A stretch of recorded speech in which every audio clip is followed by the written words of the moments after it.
O Senhor esteja convosco. Ele está no meio de nós. Proclamação do Evangelho de Jesus Cristo segundo João. Glória a vós, Senhor. 6º capítulo, versículos 60 a 69. Naquele tempo, muitos dos discípulos de Jesus que o escutaram disseram: esta palavra é dura, quem pode escutá-la? Sabendo que seus discípulos estavam murmurando por causa disso mesmo, Jesus perguntou: isto vos escandaliza? E quando virdes o Filho do Homem subindo para onde estava antes? O Espírito é que dá vida, a carne não adianta nada. As palavras que vos falei são Espírito e vida, mas entre vós há alguns que não creem. Jesus sabia, desde o início, quem eram os que não tinham fé e quem havia de entregá-lo. E acrescentou: é por isso que vos disse, ninguém pode vir a mim, a não ser que lhe seja concedido pelo Pai. A partir daquele momento, muitos discípulos voltaram atrás e não andavam mais com ele. Então Jesus disse aos 12: vós também quereis ir embora? Simão Pedro respondeu: a quem iremos, Senhor? Só tu tens palavras de vida eterna. Nós cremos firmemente e reconhecemos que tu és o Santo de Deus. Palavra da salvação. Glória a vós, Senhor. Queridos irmãos e irmãs, amados internautas, segundo dia do mês de maio, sábado, dedicado ao Imaculado Coração de Maria. Nos reunimos para celebrar a Eucaristia. Começar o dia com o Senhor, na sua presença, amável presença, no altar, o lugar mais importante da terra. Escutamos a palavra. E eu quero ajudá-los e ajudá-las com uma breve reflexão para uma formação de todos quantos nos acompanham. Na primeira leitura, na narrativa dos Atos, aquele fato extraordinário. A igreja vivia em paz em toda a Judéia, Galiléia e Samaria. Ela consolidava-se e progredia no temor ao Senhor. O primeiro ensinamento. A nossa vida se consolida à medida que guardamos o temor a Deus. O temor a Deus é um dom do Espírito. Não significa medo. Antes significa o respeito que a Ele é devido. O jeito como nos relacionamos com Ele, reconhecendo-nos fracos, limitados, e percebendo que só Ele basta. Só Ele é o tudo do nosso nada.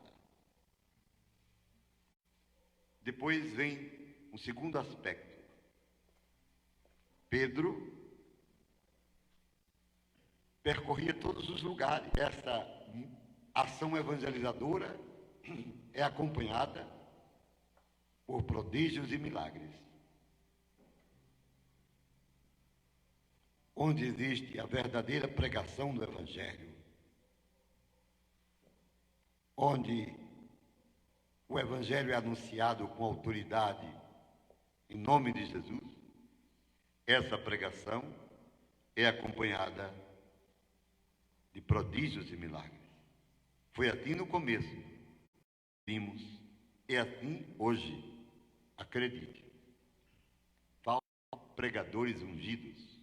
Precisamos dizer isso.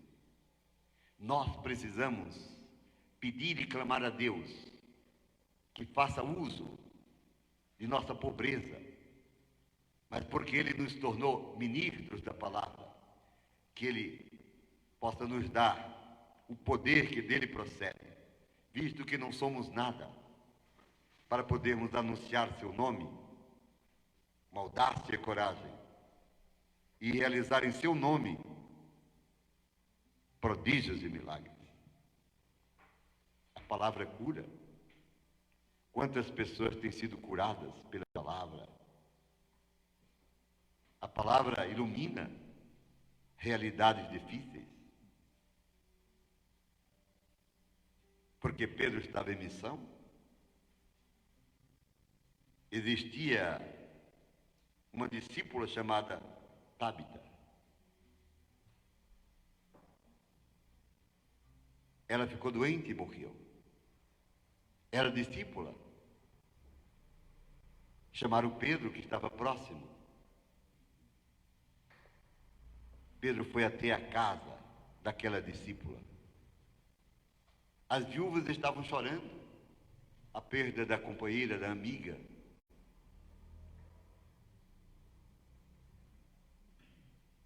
O texto diz que Tábita fazia muita caridade, socorria os necessitados.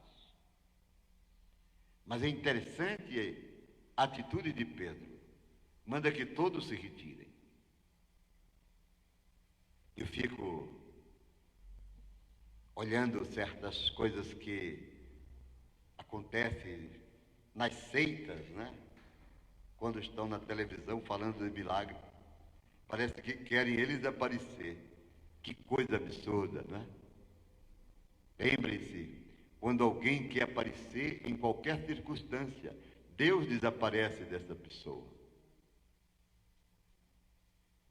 Nada para nós, tudo unicamente para Ele. Pedro manda que todos saiam. Milagre não é espetáculo de fé. Milagre é a atitude de quem acredita piamente no poder de Deus e nunca, jamais quer aparecer. Vocês sabem do que eu estou falando. Não vou citar os nomes, mas esses espetáculos de televiseitas, tudo montado para extorquir dinheiro do povo, para enganar o povo. Quando alguém reza sobre outra pessoa e pede dinheiro, saiba que essa pessoa é um demônio. É um demônio. Porque está usando o nome de Deus para angariar recursos. Fecha o parênteses. Pedro manda que todos saiam. E fica sozinho. Se ajoelha. Por que se ajoelhou? O ajoelhar-se é uma atitude de adoração. De reconhecer que só Deus é Deus. É uma atitude de humildade. Eu sempre digo que o gesto mais sublime à pessoa humana, que a pessoa humana pode fazer, é ajoelhar-se diante de Deus. Um homem ajoelhado, tudo pode. Uma família que reza, que se ajoelha diante do nome de Deus, tudo vence. Pedro se ajoelha e clama. Clama pelo nome do Senhor. Depois, na autoridade do Senhor Jesus, Pedro voltou-se para o corpo da defunta e disse: Tábita, levanta-te. Ela abriu os olhos, Viu Pedro, sentou-se. Pedro deu-lhe a mão e ajudou-a a levantar-se. Depois chamou os fiéis e apresentou-lhes Tabita viva. E todos passaram a acreditar no nome do Senhor. E todos passaram a acreditar no nome do Senhor. E não no do pastor, ou desse padre, ou daquela pessoa. Vocês estão entendendo o que eu estou dizendo? A Deus e só a Deus sejam dadas honras e glórias. Se Ele escolheu alguns irmãos, alguns servos e servas, e deu-lhes o dom da cura, é para a edificação da igreja, da comunidade, pelo testemunho, mas para que Ele, só Ele seja glorificado. Nunca devemos atrair para nós aquilo que, de fato, não possuímos mérito algum. Que mérito tem o empregado de fazer o que manda o seu senhor? É obrigação. Não somos nada. Deus é que é tudo de nossas existências. Foi por isso que a gente rezou o salmo: que poderei retribuir ao Senhor por tudo que Ele fez em nosso favor. Como a gente não retribui a Deus a gratidão, mas também quanta gente sabe de fazer essa experiência. Quanta gente louva a Deus, reza em casa nesses dias difíceis.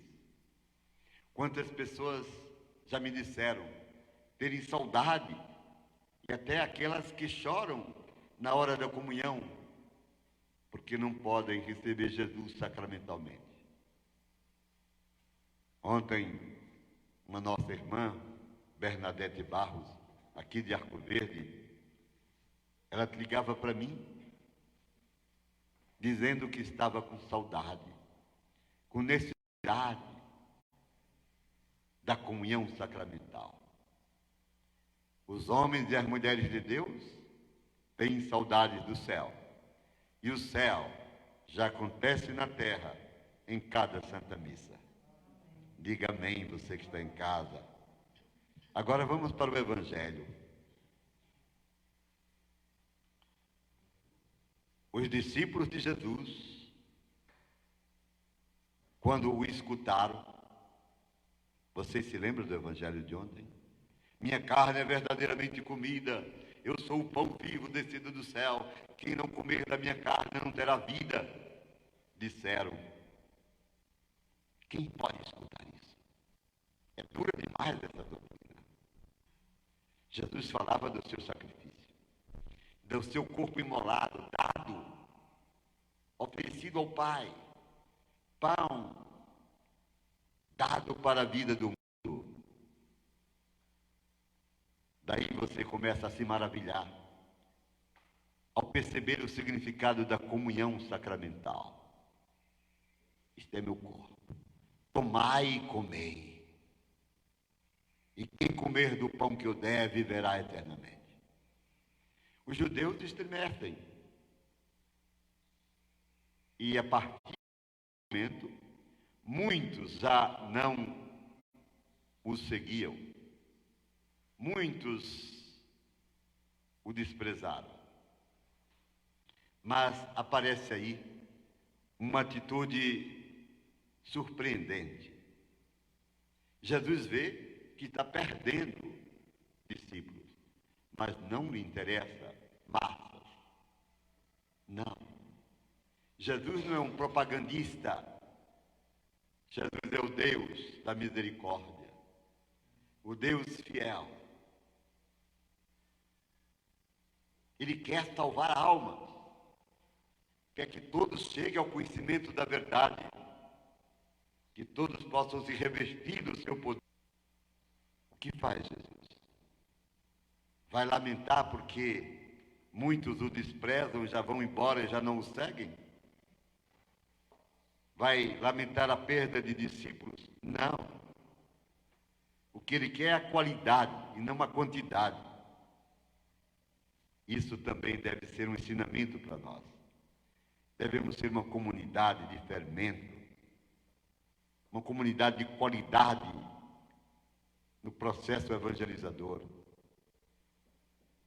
Eu tenho medo dessas multidões que, na sexta-feira da paixão, acompanham a procissão do seu morto e não vão celebrar a sua ressurreição no sábado, no domingo de Páscoa.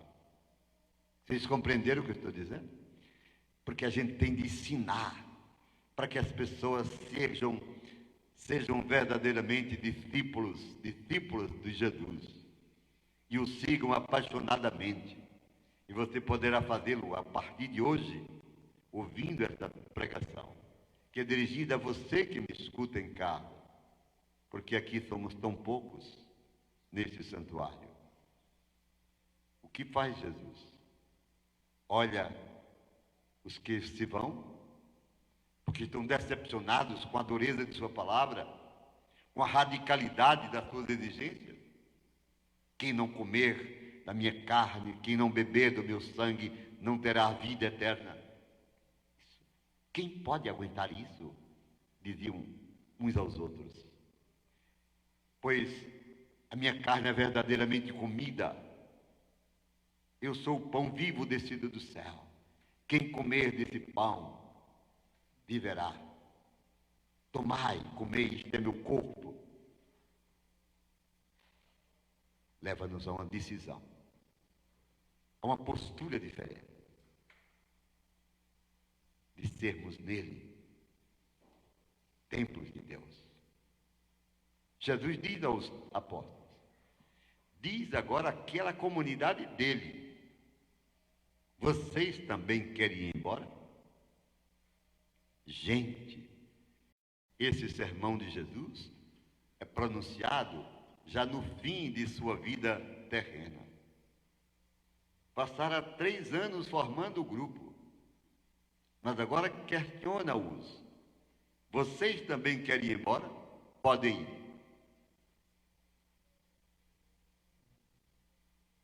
A palavra chega perto de nós, para os nossos grupos de jovens, para os nossos grupos de evangelização, para os nossos grupos missionários, para as nossas comunidades de vida e de aliança.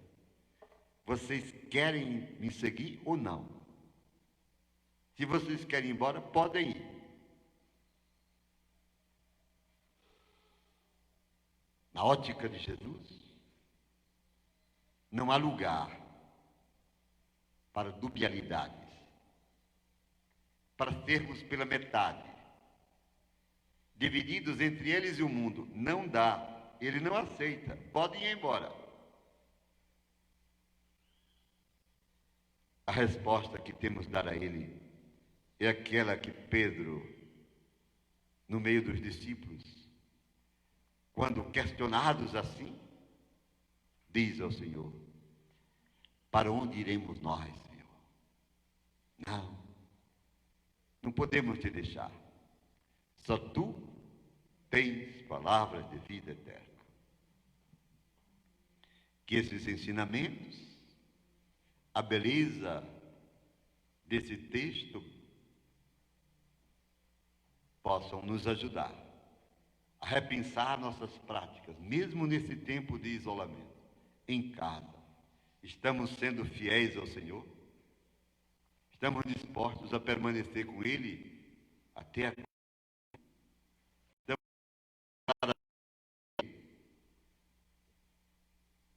Nós o temos como único caminho ou temos procurado outros caminhos? Vós não podeis servir a Deus e ao mundo. Assim dizendo, concluímos essa pequena homilia, exortando a todos quantos me escutam a sermos nesse tempo difícil e para sempre testemunhas de Jesus, para sermos dignos de suas promessas. Amém. Amém. Vamos para o altar. Quando eu erguer essa patena com o pão, gostaria que você em casa pudesse fazer também seu oferecimento. Aquilo que lhe angustia mais, as realidades de sua casa, de sua família, suas dificuldades e seus sofrimentos. Tudo, coloquemos nas mãos de Deus e com certeza não sairemos derrotados. Amém.